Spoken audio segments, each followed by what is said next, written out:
It is Monday, June 23rd, 2025. Time for yet another podcast episode of This Week in College Viability News and Commentary. Hi, everybody. Thanks for coming back. Gary Stalker at College Viability. I want to start off with thanks, many thanks to the many listeners to this podcast. This past week, we hit 10,000 downloads. 10,000 downloads. Thank you so much. If you would, make sure to share the podcast link with your friends, colleagues in the industry. We don't want them to miss out on the perspectives we offer here at College Viability. And of course, this week we have layoffs, we have cutbacks, we have lots of tuition increases. It also continues to be silly season for college enrollment announcements. I have one of those. And more indicators that the public colleges continue to be ahead of privates in recognizing the need for mergers. How they get there may be a challenge, but they're certainly recognizing the need. And yet more evidence that I've talked about many times before, more evidence that colleges focus more on enrollment. Yes, they focus more on enrollment than they do on graduation rates. No matter what they say, the data supports that statement. This and much more on this June 23rd, 2025, This Week in College Viability podcast. Layoffs and cutbacks. Columbia College in Chicago. Frequent flyer to the show, laying off 20 faculty members, an additional 20 faculty members amid budget cuts. It's the latest in a series of cuts the school has made in both programming and staffing to plug a $38 million, that's big, a $38 million budget deficit. This is from Cindy Hernandez at WNBC in Chicago. That's 20 faculty members, 18 of which are tenured, from the schools of audio and music and business and entrepreneurship, communication, culture, design, and visual arts. Vanderbilt University, big numbers here. Vanderbilt University Medical Center plan on laying off hundreds before end of the fiscal year.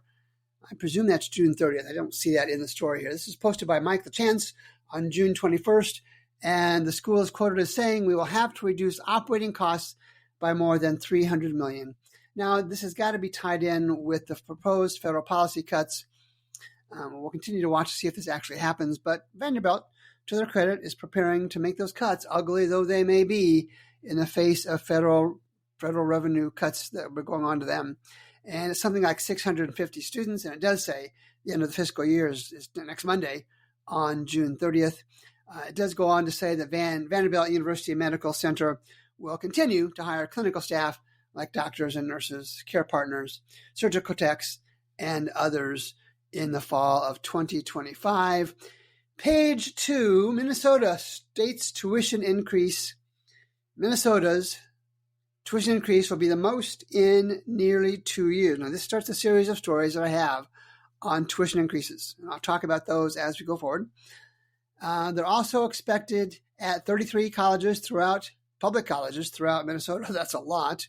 The story comes from Aaron Adler and J.P. Lawrence in the Minnesota Star Tribune last week on June 18th. The increase will be somewhere between 4 and 8%. It was an 8-5 vote for those tuition increases. Others had one larger increase. Apparently, it's a $52 million budget gap for all Minnesota public Minnesota public colleges. And trustee Jay Cowles, C-O-W-L-E-S, says none of us are happy to be in this position. Well, of course not. He goes on to say there's no amount of tuition increase that's going to prevent a significant loss of headcount, they're talking layoffs, in the coming year. We'll watch that story, of course. And there's a student who said, I've definitely been nervous. The student, Sarah Oberstar, she's at Minnesota State. I've definitely been nervous about the tuition increases. Get the rest of her quote. I've actually considered picking up a third job just to keep up with the cost. God bless you, Sarah Oberstar, for trying to get this thing done. Now, nothing wrong. Nothing wrong with tuition increases. It's a business decision. Everybody increases prices. Sometimes they decrease prices. But let's go back to Econ 101 for those of you who took that back in college. What happens when the price of a product or service increases? When the price increases, the demand in this case for colleges, the demand goes down.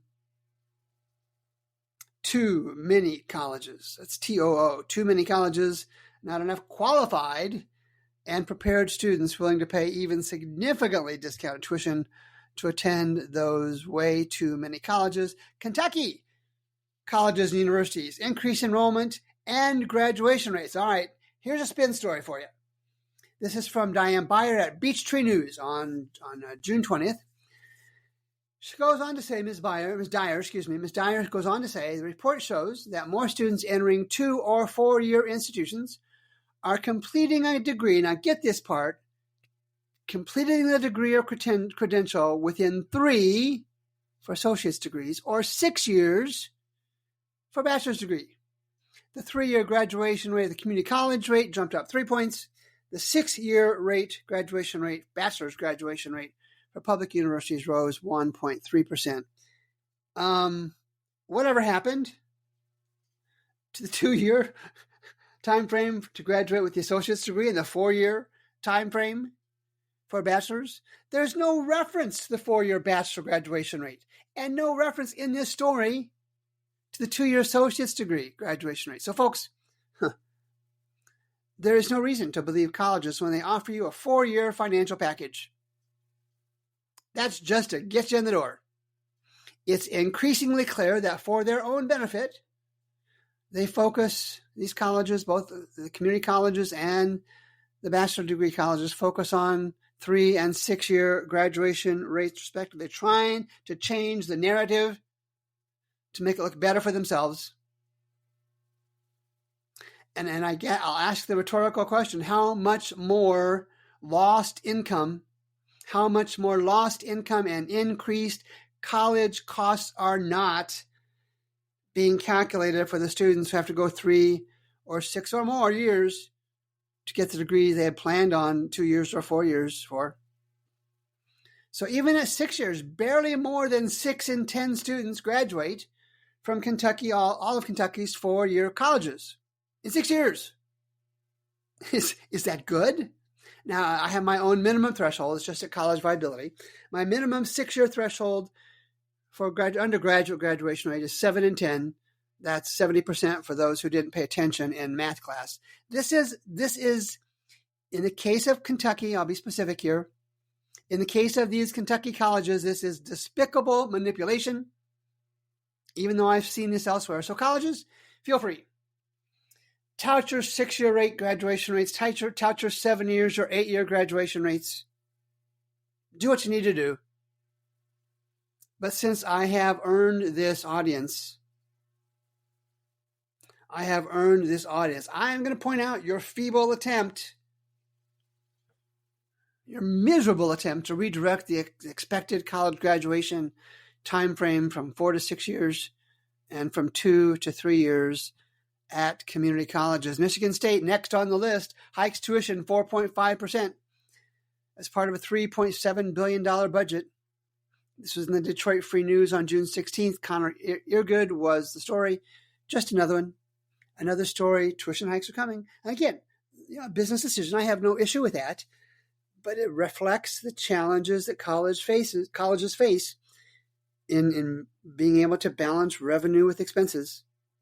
And even though these tuition hikes are announced, we all know that tuition discounts are part of the ultimate package that students get. So they probably don't even achieve the full 4.5% in the case of Michigan State University. Westminster College, this is the one in Missouri, earns a full 10-year reaccreditation from the Higher Learning Commission. Now, for those regular listeners, and there are 10,000 of you, you know where I'm going. And this is an internal document from Westminster College. Sarah Rummel Backer wrote it, I presume an employee of the college. First, sarcasm alert. Congratulations on getting all of those required I's dotted and T's crossed at Westminster College in Missouri. Regulatory agencies like HLC and the 5 others require many, many, many faculty and staff hours to get these I's dotted and T's crossed that could alternatively be devoted to producing a better service, a better education higher quality organization, not just producing a bunch of statements that say something to the effect of, I'm going to do this, or I plan on doing this, and this, and this, and this, and this. Just inputs, no outcomes. I'll give you outcomes next. And this comes from Matt Hendricks and the Private College Advanced Financial Compass. Matt has something on there called the College Vendor Pricing Table. I'm going to pick on a vendor here, not by name. But Westminster College invested $2.5 million, rounded, from 2021 to 2023 for an enrollment and marketing consultant.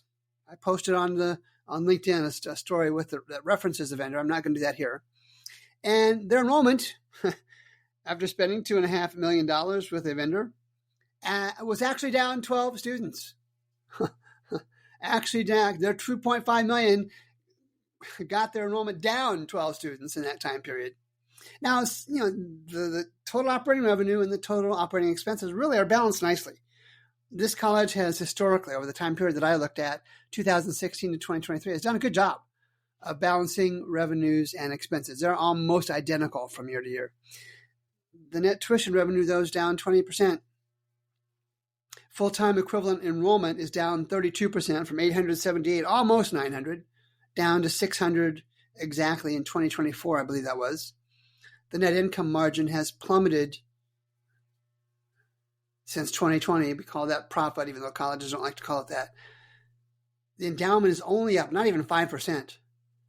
From 2016 to 2023, the median for some 1,300 private colleges was almost 40%. At Westminster College in Missouri, it was not even 5%. They're falling behind. They're falling behind their competitors in being able to generate additional revenue sources.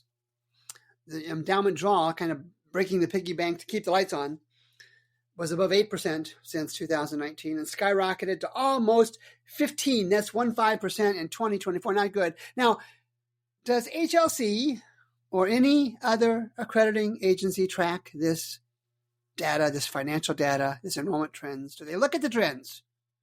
Do they compare one college to a peer set, to multiple peer sets, like Matt Hendricks does in his apps? This is a college that appears to have managed its expenses and revenues pretty well, like I just said, yet the trends are not good. The accreditation period is for 10 years. What happens if this college loses its ability to manage costs and revenue from whatever consequence? What happens if the FTE, if the enrollment trend heads towards 500? It's at 600 now. What happens if the profit margin, the net income margin, stays below zero? If endowment draws continue to whittle down the principal on the endowment, I can tell you HLC is not even going to follow up. Not even going to follow up because that's not what they do. I've talked many times about the many weaknesses in accrediting agencies, and this is a college that's in decent shape today, but the pattern's not good. And maybe there's a story a year or two or three down the road where their finances have deteriorated. Do you think an accrediting agency is going to come in and say, hey, to its students, to potential students and families and faculty and staff and community, this college is in trouble? No, that's why I'm here. That's why other higher ed data entrepreneurs are out there doing what I do, mimicking what I do to provide a consumer service that says, hey, be careful. There are colleges not financially capable of supporting the type of college education that you want. All right, how about silly season? It's that time of year. Each summer is silly season as colleges take enrollment announcements and spin them till you and I are both dizzy. This is Washington and Jefferson College seeing large spike in enrollment. This is from CBS News in Pittsburgh. Ross Gadati is the reporter on June 19th. Quote from the story, freshman enrollment up 600.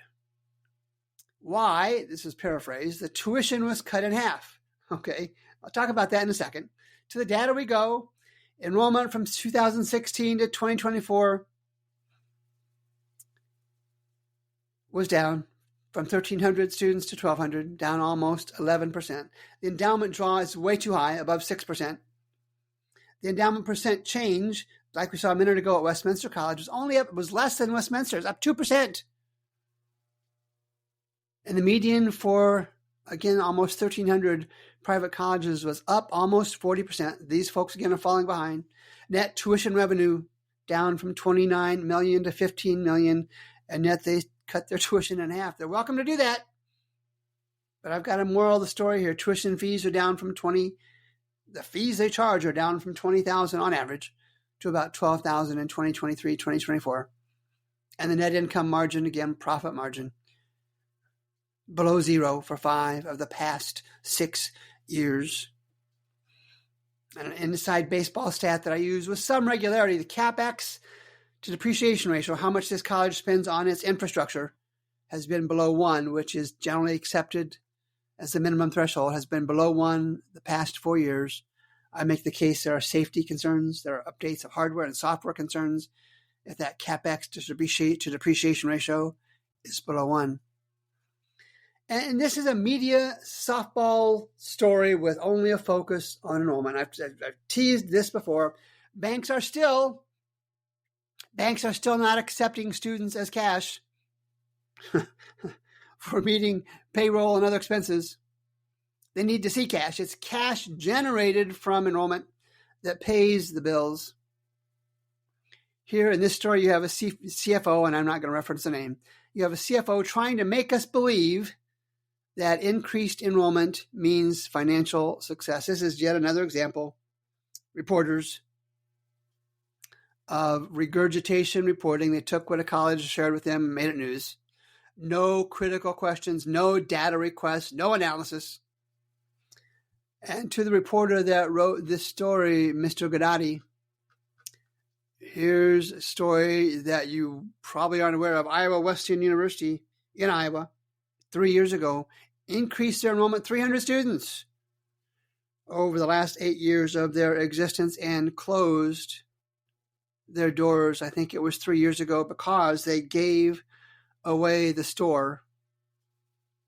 They gave away the store just to get students in the door. The same thing I see happening at Washington and Jefferson College. Page 3, New Jersey we go.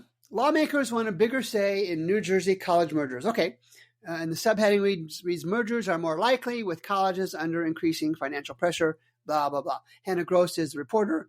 Interesting, this story comes from an education and child welfare writer on June 18th at the New Jersey Spotlight News. And this is another example of public colleges getting ahead of the merger bandwagon. Remember, I've talked about that before. We're in the closure period now. And sometime in the next year or 2 or 3 or 4, we'll be in the merger period. And public colleges appear to be getting way ahead of privates and preparing for this. Now, improving awareness is one thing.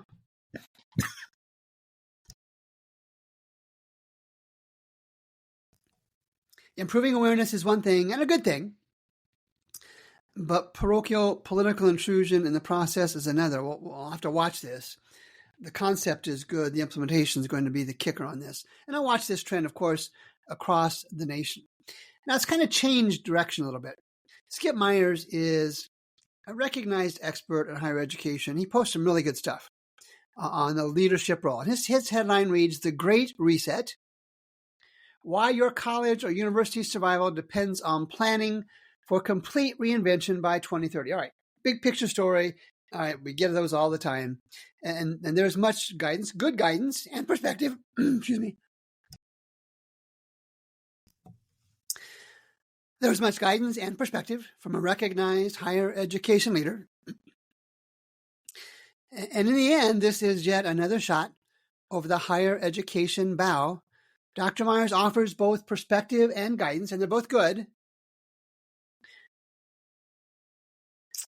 What continues to worry me is there are many colleges, and I'm going to use an analogy here, many colleges swimming in financial alligators up to their necks.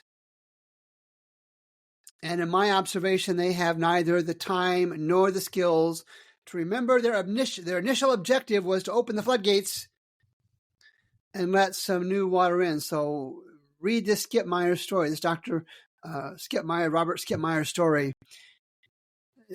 In too many cases, it's going to fall maybe not on deaf ears, but on ears that don't have the capacity to implement some of the things, even the perspective that he's talking about. And guys, we've already done one spin story. Should we do another? Of course.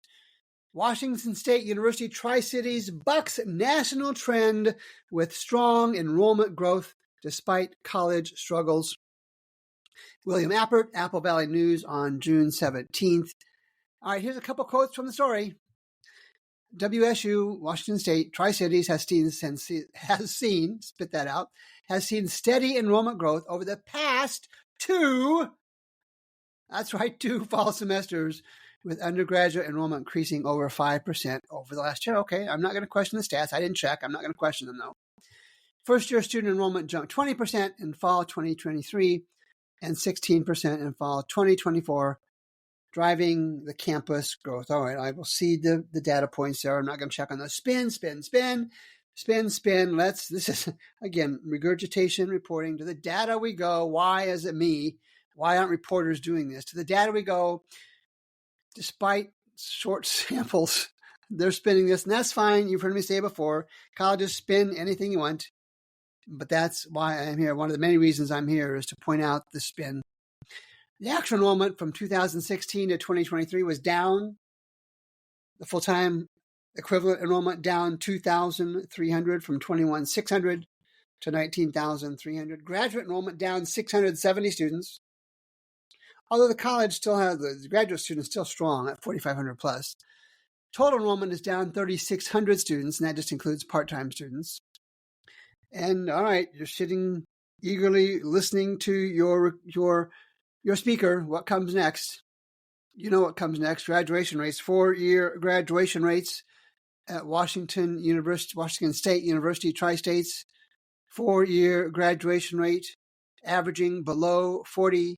That's 40%. 6-year graduation rate is around 6%. So if you go to Washington State University Tri-State, for every 10 of you that start there, only 6 graduate. After 6 years, only 6 graduate. At this college, state appropriations are up $100 million, and tuition and fees over the course of those 8 reported years are down $1.5 million. Now, reporters, I'm going to do this again because I'm a heck of a guy. I give away the College Viability app to reporters all the time. No cost, no obligation. Drop me a note through LinkedIn. Drop me a note at Gary@collegeviability.com. Gary@collegeviability.com to request free access to the app. I'll send it to you. I can even step you through the data analysis. You're working on a story and you want some more perspective. I'll step you through the data. I'll step you through the analysis. I've already got 2 reporters lined up just this week for that type of briefing. And I have had this really since college was let out back in mid-May. I've had reporters every week reaching out for guidance on stories they're writing. Reporters don't let these colleges pull the editorial wool over your eyes. Get an independent perspective with more data, more comparisons, more trends. Page for Jeff Salingo. If I could only follow one person in all higher education, it would be Jeff Salingo. And he had his newsletter came out this week and talked about the big, beautiful bill, and I presume we're all familiar with that. And what this talks about, is again, reinforces something I've said, that colleges focus on enrollment to survive. They don't focus on graduation rates to thrive. Now, it's my content there. That's not Jeff's. But he is quoted in this newsletter story. This is a subscriber-only base. You can subscribe easily. There's no cost. He talks about a president of a college in Pittsburgh who's worried about survival, also admitted, and again, this is from Jeff Salingo, also admitted that higher ed needs to improve. And he touches on something I talk about all the time, going on with the quote, when more than 40% of students at 4-year colleges don't earn a degree after 6 years, after even 6 years, this college president says something is clearly broken. Welcome to the club. The reasons students don't finish are complicated and are often overlapping. I understand that part. Yet I make the case, and that's why I say the college focuses on enrollment. Get them in the door, get a couple bucks out of them. If they can survive, great. If not, move on to the next enrollment year. Caleb Williams, a senior economics writer, I believe it's at The Economist, yeah. And he talks about a story, I'm going to wrap up with this. He talks about a story, what happened to the university wage premium. College graduates get more money, essentially. June 19th, Caleb Williams from The Economist. And he uses the term reference in Europe. Going to university, Mr. Williams said, used to set you up for a solidly upper middle class life. Okay, all right, well, it applies to the United States as well. And he goes on to say, as we report this week, career paths such as most folks are seeking are now harder to come by. In fact, he adds, all kinds of university graduates are suffering. Young American grads are more likely to be unemployed than the average worker. And similar trends in Canada, Europe, and Japan. He writes, America's university wage premium, which measures the difference between graduate earnings and those of everyone else, is falling. All right, we've seen those stories before. And relative job satisfaction is down as well. The trend is so new, he cites, all right, I will yield that. I'll stipulate that even though I don't agree. The trend is so new that few economists have written about it. I've talked about it. Others have talked about it. We have therefore speculated about why graduates are losing their privilege. This is the important part. One possibility that Mr. Williams writes about, one possibility is that universities do a worse job than before, letting people in who should not really be there and hardly teaching them.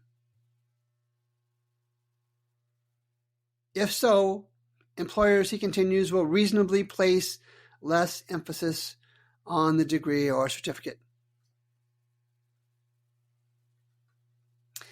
In the end, Mr. Williams worries about the political consequences, and I'll kind of paraphrase what he's talking about here. He worries about the political consequences of young grads losing these university privileges, and history, he suggests, shows that when educated people do badly, instability results. Mr. Williams adds, moreover, in a world of artificial intelligence, we may be at only the start of the trend. And many believe that once AI is super intelligent, I've not heard that in context before, but all right, many jobs that involve using your brain will be automated. It will be the hands-on work, construction, personal care, plumbing, and the such that does best. And you don't need a university degree to do those kind of things. So what's the wrap?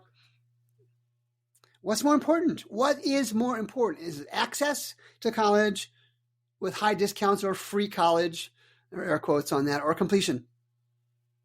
Is it access or is it completion?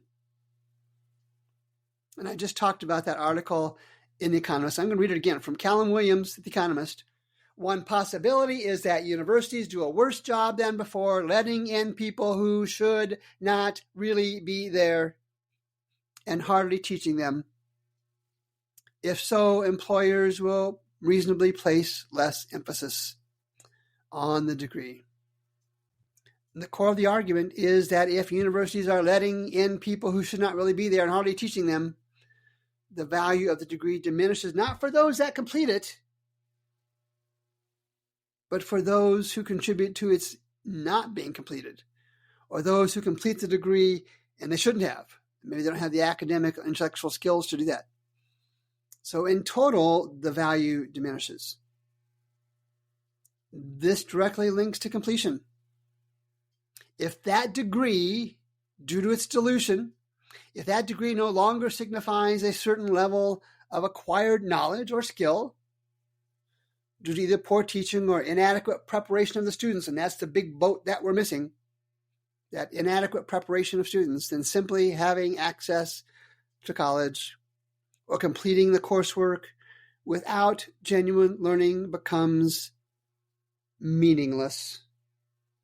And thus we have higher education too much in 2020 2025. Enroll them, but no demonstrable worries about whether they graduate. Not good. Not good at all. Hey, let's call that a wrap. 10,000 downloads. Thank you so much for listening. I'll come back next week on the last day of June, June 30th, with another episode of This Week in College Viability at College Viability. This is Gary Stocker. Good day and take care.